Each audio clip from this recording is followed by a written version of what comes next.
December 7, 1941. About 6:37 a.m. Entrance to Pearl Harbor. USS Ward opens fire on a Japanese midget submarine, the first American shots of the Pacific War. An hour later, bombers scream in. The irony: America's undersea war began before the first Zero darkened Oahu's skies. Diesel fumes lingered inside the steel hulls at Pearl Harbor's submarine base as men read reports of battleships in flames. Their own boats, overlooked, sat ready. The smoke of December 7 still hung over Oahu when submarine crews filed into mess halls, clutching newspapers damp with ink and sweat. Every headline screamed the same catastrophe: Arizona gone, Oklahoma capsized, West Virginia gutted and sunk in the mud. Battleships, the supposed core of American power, lay burning wrecks in the harbor. Yet the submarine pens along the eastern shore remained untouched. The irony was hard to miss. The Navy's most neglected branch had emerged from the disaster unscathed, its boats fueled and provisioned, while the pride of the Pacific Fleet smoldered across the water. On paper, the United States Navy possessed about 112 submarines in commission at the start of the Pacific War. Of these, roughly the mid-50s operated in the Pacific, split between Pearl Harbor and the Asiatic Fleet. Compared to Japan's sprawling merchant marine, over 6,000 ships totaling about 6 million gross tons, the force looked pitifully small. But it was intact, mobile, and suddenly more relevant than ever. Chief of Naval Operations Admiral Harold Stark recognized the irony immediately. He had built war plans around battleships, yet now the surviving silent service might be America's only tool for striking Japan's arteries. Admiral Thomas Hart, commanding the Asiatic Fleet, faced a harsher reality. From his headquarters in Manila, he watched Japanese bombers obliterate Cavite Navy Yard. The Asiatic Fleet's surface ships were scattered or sunk, but Hart's submarines, S-boats and newer Salmon and Sargo class, remained afloat, ordered to patrol a collapsing front. The Asiatic Fleet's war diary recorded the day with chilling understatement. Cavite Navy Yard heavily bombed, multiple fires, submarines ordered to clear harbor. The entry marked the beginning of a campaign fought not with capital ships, but with the boats once dismissed as auxiliary scouts. Even before the bombers struck, the submariners had fired the opening shots of America's war. At about 6:37 a.m., the destroyer Ward, crewed mostly by reservists, sank a Japanese midget submarine lurking outside the harbor entrance. Ensign William Outerbridge's log captured the terse moment. Opened fire with 4-inch gun, observed hit, submarine disappeared, oil and debris on surface. This was the first U.S. offensive act of the Pacific War. A submarine, not an aircraft, was the initial prey. Japan had mocked the American reliance on submarines, considering them cautious and ill-suited for decisive battle. Captured 1942 doctrine even dismissed U.S. skippers as unaggressive, obsessed with scouting rather than striking. The Imperial Navy invested instead in carriers and battleships, the glamorous tools of Kantai-Kessen, the decisive fleet battle. Yet after Pearl Harbor, only the submarines had freedom of action. At Pearl, crews sat on deck boxes, eating Spam sandwiches and canned peaches while casualty reports circulated. They tasted salt and grease on their fingers as they read about friends entombed aboard Arizona. In the same week, Japanese supply officers in occupied China were already cutting rice with millet, a glimpse of shortages to come. Two worlds: American crews with tinned abundance, Japanese soldiers soon to chew diluted rations. In the Philippines, chaos at Cavite offered another image. Amid the bomb craters, a sailor from USS Seal carried a battered canteen to a Filipino dock worker whose leg had been shredded by shrapnel. The man drank with trembling hands while Japanese planes droned above. It was a small act of humanity inside an inferno, reminding those who witnessed it that war would be more than statistics and orders. For the submariners, the message was undeniable. No longer were they to be scouts for battleships that no longer existed. They were front-line weapons, tasked with waging war in enemy waters. The claustrophobic smell of diesel and sweat in their steel coffins was suddenly the scent of America's only immediate counterpunch. What the Japanese had scorned as unaggressive would, in time, become the blade pressed to their empire's throat. The firing key clicked, then nothing. Another dud torpedo slid silently under its target. The Pacific boiled with opportunity, but the silent service's teeth were blunted. Time and again, American skippers lined up perfect shots only to watch bubbles trail uselessly past their quarry, or worse, detonate prematurely and betray their presence. Submariners whispered a bitter joke. They weren't fighting Japan so much as the Bureau of Ordnance back in Washington. The Mark 14 torpedo, standard issue for fleet boats, was a marvel on paper. It carried a powerful 643-pound warhead and a magnetic exploder designed to trigger beneath a ship's keel. In reality, it ran 10 to 11 feet deeper than set. Its exploders failed more often than not, and even when everything worked, the firing pins were too weak to survive an angled hit. During 1942, crews estimated failure rates as high as 60–80%. Rear Admiral Ralph Christie, head of the Bureau of Ordnance, insisted the weapons were sound. From his office, failures were blamed on timid skippers or poor tactics. In the Pacific, men like Lt. Jacobs of USS Sargo knew otherwise. Jacobs returned from patrol after patrol with angry log entries. Torpedoes struck, no detonation. No case was more damning than the ordeal of USS Tinosa in July 1943. Under Commander Dan Daspit, she stalked the huge tanker Tonan Maru No. 3. In perfect firing conditions, Tinosa fired 15 torpedoes. 14 struck and failed. Only one detonated. The after-action report, filed in disbelief, noted, "Target unarmed and unescorted, but our weapons betrayed us." It was the submarine equivalent of charging with empty rifles. German U-boats at the same time prowled the Atlantic with reliable torpedoes, ripping apart Allied convoys. American submariners envied that cold efficiency, aware that their own courage was being squandered by defective weapons. One Tambor-class sailor vented in his diary, "We risk our necks with firecrackers." The bitterness spread. Skippers who returned empty-handed were labeled cautious. Some were quietly relieved of command. In truth, they had delivered their attacks with textbook precision, only to watch Japan's ships sail on unharmed. The breaking point came when Admiral Charles Lockwood, newly commanding submarine forces in the Pacific, began listening to his men. At Fremantle, the Australian base buzzing with swing music from pubs and dance halls, Lockwood ordered live tests, some against instrumented targets and coastal rock faces. Torpedoes ran too deep, magnetic exploders misfired, and contact pistols failed on square hit. The data was undeniable. Washington's assurances had been lies. Lockwood's fury hardened into action. He forced redesigns, stripped magnetic exploders, and demanded stronger firing pins. His message to skippers was blunt: "If Washington won't believe us, we'll prove it ourselves." Meanwhile, Japanese merchant captains were puzzled. Reports from 1942 logged audacious American attacks. Torpedoes strike, failed to explode. Some even joked that U.S. submarines had no teeth.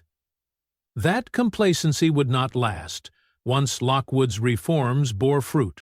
One skipper, after watching a freighter limp away from a string of duds, noticed lifeboats bobbing astern. His gunners could have finished them, but he waved the crew off. "They'll live today because we couldn't kill them," he said.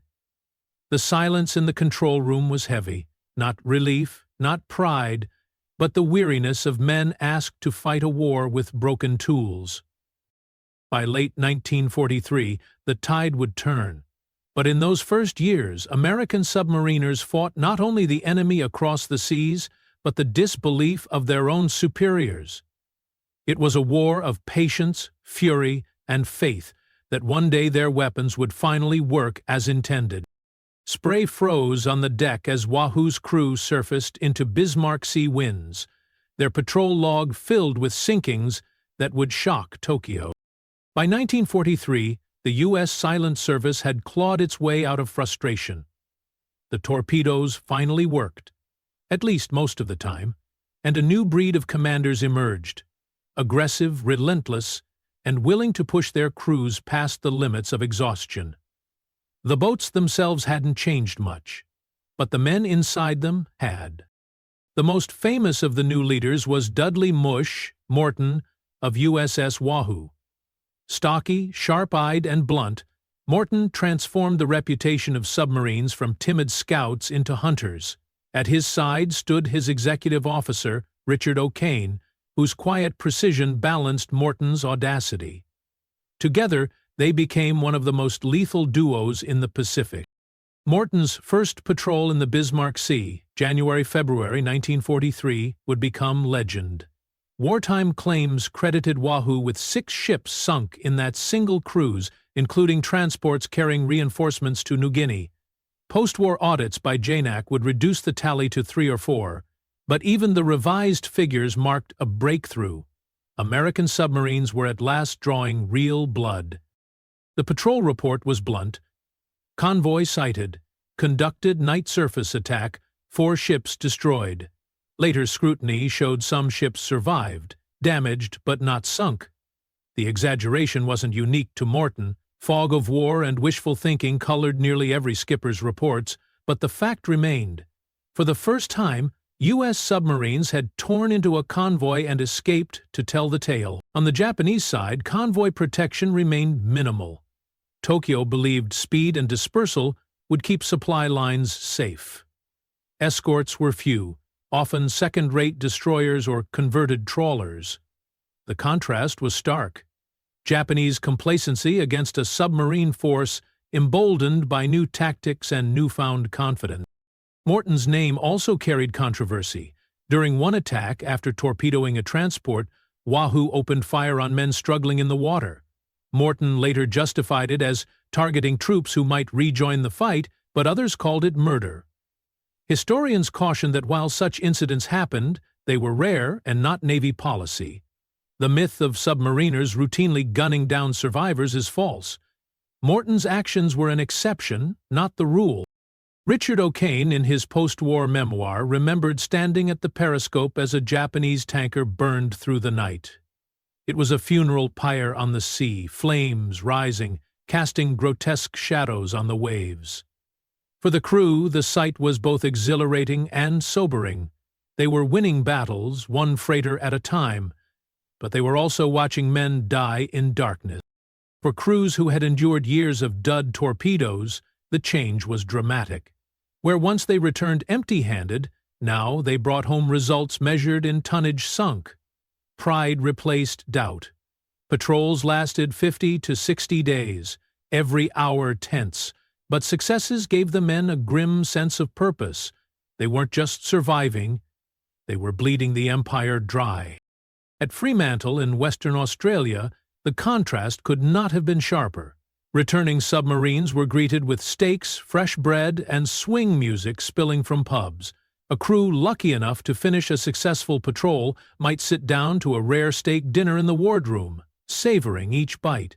Half a world away, Japanese troops at Rabaul were stretching rice with sawdust to fill their bellies. The disparity in resources was as striking as the disparity in strategy. The Japanese High Command took notice. Vice Admiral Takeo Takagi wrote in a 1943 staff memorandum, "American subs everywhere, strangling our lifeblood." The tone was one of alarm. The merchant fleet was already shrinking, and supplies to distant garrisons faltered. The empire's veins were beginning to collapse. Despite the ruthlessness of war, moments of compassion surfaced. On one patrol, Morton spotted a lone figure adrift in the sea, an American airman shot down days earlier. Against the odds, Wahoo maneuvered to pick him up. The man, delirious and sunburnt, collapsed on deck as sailors carried him below. Amid a campaign of destruction, the rescue offered a reminder that humanity still flickered in the gloom. By the end of 1943, American submarines were sinking more than 200 ships annually. Morton's Wahoo would not survive the year, lost with all hands in October, but his boldness had lit a path. The silent service had shed its reputation for timidity. Now, Japanese merchants sailed knowing that beneath the waves lurked hunters who had learned their craft, and learned it well. Tokyo's warehouses stood half-empty by 1944. In Rabaul, soldiers ate rice rations laced with sawdust. By the middle of 1944, Japan's empire was hollowing out from within. The industrial engine that once consumed oil from Sumatra, rubber from Malaya, and tin from the Indies was sputtering. Ships that should have carried those raw materials lay rusting at the bottom of the Pacific, victims of submarines the Imperial Navy had once dismissed. The tallies told the story as bluntly as any after-action report. By war's end, American submarines had sunk 1,113 Japanese merchant ships, totaling about 4.86 million gross tons, JNEC. This represented about 55–60% of all Japanese shipping losses in the conflict. The result was not immediate collapse, but a slow throttling. At first, Japan could shuffle cargoes or cannibalize idle hulls. By 1944, those stopgaps were gone. Tankers, the lifeblood of an oil-starved nation, had been gutted, 80% of capacity destroyed. At the top, Admiral Samemu Toyoda, now Commander-in-Chief of the Combined Fleet, understood the peril. He pressed for convoys to be better organized, escorts reinforced, and routes shifted. But the response came late. A coherent convoy system wasn't fully implemented until 1943–44, by which time submarines had already crippled the merchant fleet. Japan was trying to build the roof after the house had already burned. U.S. Navy intelligence published tracking charts that revealed the hemorrhage in stark lines. One chart for 1943–44 showed tankers targeted along sea lanes from Borneo to the home islands. Red X's dotted the map like spilled blood across the South China Sea. As the year wore on, those X's crept closer to Japan itself until the empire's supply routes looked less like arteries and more like severed veins. Behind the statistics were commanders like Slade Cutter of USS Seahorse, who combined patience with aggression, and Captain Joseph Enright of USS Archerfish. Enright's claim to fame came later when he stalked and sank the giant carrier Shinano. But in 1944 his role was part of a wider strategy: no target too large, no tanker too small. The silent service learned to fight smarter. Submarines no longer chased lone ships but instead ambushed convoys. They coordinated wolf pack patrols, using radio to share sightings, echoing German U-boats, but with longer endurance and greater lethality. At home, Japan's domestic rail network remained efficient, able to move resources once they reached the home islands. But that rail system was irrelevant if cargo never arrived. Submarines shredded the maritime lifeline, ensuring that raw materials never reached the rails. America's industrial strength poured out Liberty ships faster than U-boats could sink them. Japan's shipyards, starved of steel, could not replace even a fraction of what was lost. Historians caution against portraying the submarine campaign as single-handedly decisive. By 1945, U.S. Army Air Force's mining operations, known as Operation Starvation, sank or damaged over 600 ships and paralyzed about 90% of Japan's coastal shipping. Carrier and land-based aircraft also ravaged shipping. The silent service was the sharpest blade, but it was not the only one cutting. Richard O'Kane, who had once served under Morton in Wahoo, now commanded USS Tang. In October 1944, Tang met her end in a cruel twist. One of her own torpedoes circled back and struck. O'Kane was among the few survivors. Most of his crew perished in the depths. Later accounts from O'Kane described watching friends vanish into the sea. The silence after the explosion was more terrible than the blast itself. The tragedy was a reminder that even hunters could fall prey to their own weapons. For Japanese merchant sailors, once dismissive of unaggressive American submarines, every voyage became a roll of the dice. A freighter might clear Yokohama with fanfare, only to vanish without trace days later. By 1944, scorn had turned to dread. Some captains confessed they drank heavily before putting to sea. Crews carried good luck charms, but most knew the odds. In Fremantle, returning crews danced to jukeboxes in crowded halls, ordering steaks and beer to celebrate another successful patrol. Sailors wrote letters on crisp stationery, promising loved ones they were safe. Half a world away, civilians in Japan were grinding acorns into flour, boiling millet, even chewing pine bark to keep hunger at bay. The contrast was not lost on the men who hunted those supply ships. They knew the empire was starving. Captain Tamichi Hara, a veteran destroyer officer, reflected after the war with bleak honesty. Our navy could not protect the lifeline. His words distilled the futility of an imperial navy built for grand fleet battles, but undone by the unseen killers of supply lines. Even in a campaign defined by attrition, there were moments of mercy. American submarines occasionally intercepted Japanese hell ships crammed with Allied POWs. In some cases, survivors floundered in the water, and submariners hauled them aboard, wrapping them in blankets and pouring water into parched throats. The compassion was stark against the broader slaughter. One survivor later recalled, "We thought we were dead men. Instead, they gave us life." By the end of 1944, Japan's warehouses were empty, its factories short of coal, its troops hungry and stranded across distant garrisons. The empire's veins had been cut by a force once mocked as timid. The silent service had grown into its name, silent, unseen, but devastatingly effective. The Japanese merchant fleet, 6,000 ships strong at the war's start, was bleeding out, and no strategy could staunch the wound.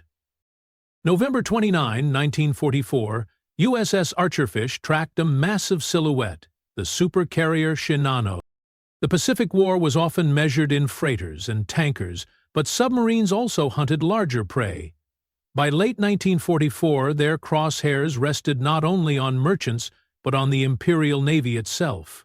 Few episodes captured the imbalance between Japan's crumbling war effort and America's relentless undersea campaign more vividly than the sinking of the Shinano, a ship so immense it seemed untouchable. Shinano was the world's largest carrier, converted hastily from a battleship hull after Midway's losses.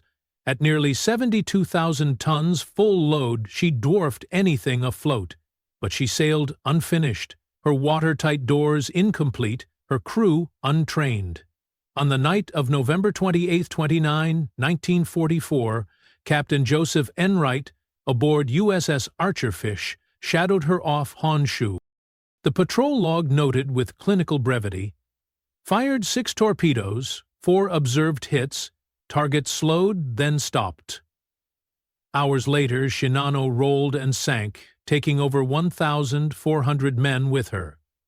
The supercarrier's maiden voyage had lasted about 17 hours.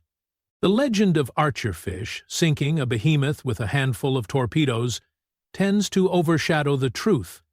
Shinano was a victim of rushed construction and poor damage control. American torpedoes had delivered the blow, but Japanese neglect and inexperience sealed her fate. Other submariners carved reputations hunting warships as well. Commander Sam Dealey of USS Harder became known as the Destroyer Killer. In one patrol, he sank 5 Japanese destroyers, a feat that electrified morale back home. His aggression earned him the Navy Cross 4 times and the Medal of Honor. Yet Dealey's boldness carried a price. Harder was lost in August 1944, taking him and his crew with her. To the families left behind, The destroyer killer was remembered less for tonnage than for the man who never returned. Commander Eugene Fluckey of USS Barb turned audacity into legend. In January 1945, he guided Barb into Namquan Harbor, China, sinking a convoy at anchor and then racing out under fire. Later, he led a shore party onto Japan itself, blowing up a coastal railway and derailing a train. His crew took fierce pride in being the only U.S. ground combatants to set foot on the Japanese home islands during the war. Crewmen remembered the strange quiet of that night raid, the faint lights of fishing villages, the smell of cooking fires drifting over the water. One sailor later said, "It was surreal, seeing families at supper while we crept ashore to set explosives." The war had finally reached their doorstep. For the silent service, it was a moment when the hunter's world brushed against the home front of the hunted. The Shinano's loss symbolized the futility of Japan's decisive battle doctrine. At Midway in 1942, finished carriers had been destroyed in grand air duels. In 1944, their unfinished replacement never even faced the enemy fleet, undone by one submarine's ambush. America's doctrine had shifted. Not glory in fleet clashes, but strangulation by stealth. By this stage of the war, submarine crews no longer saw themselves as cautious opportunists. They had become raiders striking at the empire's heart.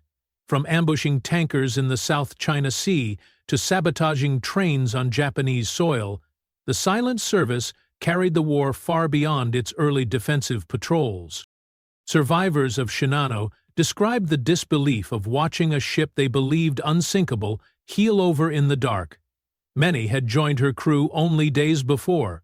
For them, the sinking was not just a loss of a ship, but a shattering of faith. If the largest carrier in the world could vanish in hours, what hope remained? Back in the United States, Sam Dealey's name lived on in newspaper headlines and family memories. To his widow and children, he was more than a decorated officer. He was the father who never came home. His story underscored a truth often lost in statistics. Every victory at sea carried unbearable costs. By the end of the war, submarines had sunk roughly 200 Japanese warships, totaling more than 540,000 tons. Yet the story of Archerfish, Harder, and Barb wasn't just about tonnage. It was about audacity. The ability of small, unseen crews to topple giants and strike terror into a fleet that once dreamed of ruling the Pacific. August 1945, Tokyo staff officers studied convoy charts blotted with red X's. Almost no lines remained. The end of the war did not come in a single cataclysm for Japan's maritime lifeline. It came in silence. Ships gone missing, cargo never arriving, soldiers cut off. By the summer of 1945, the charts in the Imperial Navy's planning rooms told the truth better than any speech. Red symbols marked sinkings until every line of supply seemed erased. The sea that once carried resources to the home islands had become a graveyard. For the start of the war, Japan had moved millions of tons of oil, rubber, and food across the Pacific. By the end, imports were a fraction of those levels. Oil shipments had virtually ceased. Food trickled in only sporadically. Statistics showed what men already knew. The empire was strangled. In Washington, Admiral Ernest King noted that the submarine campaign had done its job beyond expectation. Japan's industrial base was starved long before invasion fleets reached her shores.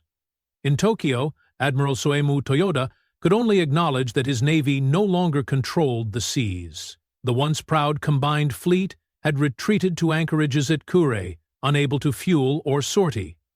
Commodore Charles Andrews, a U.S. logistics officer, summarized it bluntly: "We cut the arteries." Japan bled out. OSS intelligence reports filed in 1945 described civilian starvation in chilling detail.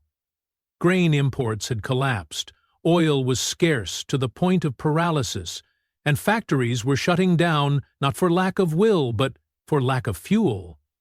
The reports read more like medical charts of a dying patient than military dispatches. The difference between belligerents was stark. American docks bustled with Liberty ships carrying canned rations, fresh fruit, and jukeboxes that brought swing tunes to mess halls. In Japan, families boiled acorns into bitter paste. Children collected pine needles to be ground into makeshift fuel. It was a contrast that went beyond strategy. It was a collapse of daily life. Historians later settled on the figure of 1,113 merchant ships sunk by American submarines, about 4.8 million tons, but that tally excluded small craft and sometimes overlapped with air sinkings. It was the official JANAC number, precise, sober, and deliberately conservative. Wartime claims had been higher, but the truth was devastating enough without exaggeration. A Japanese soldier stationed at Truk wrote in his diary, "We boil grass and weeds for soup. The younger men grow sick. We wait, but no ship comes." His words captured the slow agony of garrisons abandoned by their own navy. Soldiers trained for battle instead fought starvation. For Imperial Navy officers, the realization was bitter. They had gambled everything on decisive battle. Instead, they faced a slow suffocation they could not fight. Civilians, once told to expect glorious victories, now carried ration cards worth little more than paper. The transformation was not sudden. It was the drip of despair, week after week, until collapse became obvious. In Tokyo, families mixed millet with bark, rationed candles, and whispered about neighbors who fainted on trams. Children scoured parks for edible weeds, housewives traded scraps of cloth for sweet potatoes. The war was no longer measured in tons of shipping, but in the daily ache of empty stomachs. On August 15, 1945, Emperor Hirohito addressed his nation in the rescript that announced surrender. His words, "to endure the unendurable," were shaped not only by atomic bombings and Soviet invasion, but by the slow asphyxiation of the maritime blockade. The empire had been starved into submission. Yet even in this bleakness, humanity flickered. On patrol near Honshu in 1945, a U.S. submarine rescued a handful of Japanese fishermen whose craft had been swamped. The skipper arranged for them to receive medical care before transfer to custody. For men who had spent years sinking ships, the act of saving lives was a reminder. War did not erase decency. By war's end, Tokyo Bay was crowded not with freighters, but with wrecks and ghosts. Convoy charts had turned from blue lines to red crosses. Japan's maritime arteries, once pulsing with empire, were silent. Collapse had not come with a roar, but with the absence of ships. In 1955, school children clambered aboard USS Pampanito in San Francisco, their laughter echoing where once men whispered through fear.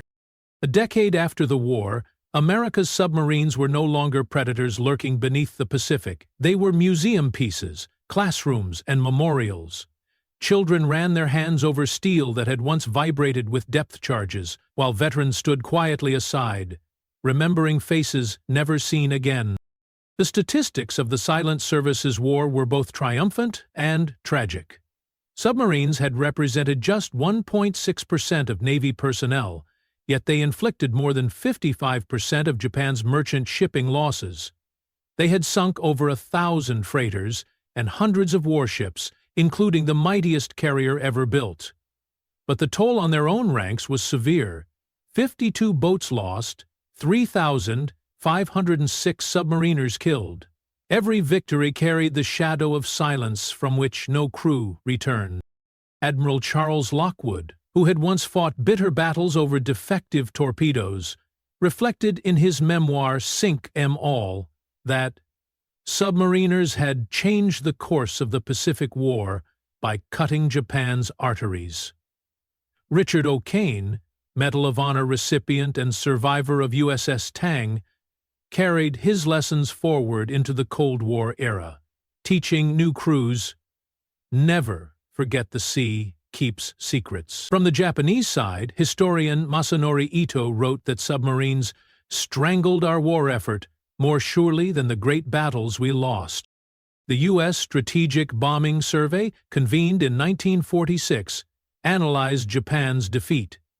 Its reports confirmed that the submarine campaign was a decisive factor, alongside strategic bombing and mining, in dismantling Japan's war economy. The documents read like an autopsy. Shipping figures down, oil imports collapsed, industrial output crippled. The Silent Service's reputation also stood in sharp contrast to its Atlantic counterpart. German U-boats were reviled as villains, their campaigns against Allied convoys remembered with bitterness. American submariners, in contrast, were celebrated as heroes, yet the comparison masked a common truth. Both groups were men fighting brutal wars beneath the sea, and both paid dearly in lives. Popular histories sometimes claimed that submarines won the Pacific War alone. The truth was more complex. Air power, surface fleets, and island campaigns were all decisive in their own spheres. But the submarines were the most efficient killers of commerce, and without their steady destruction of shipping, Japan might have fought far longer.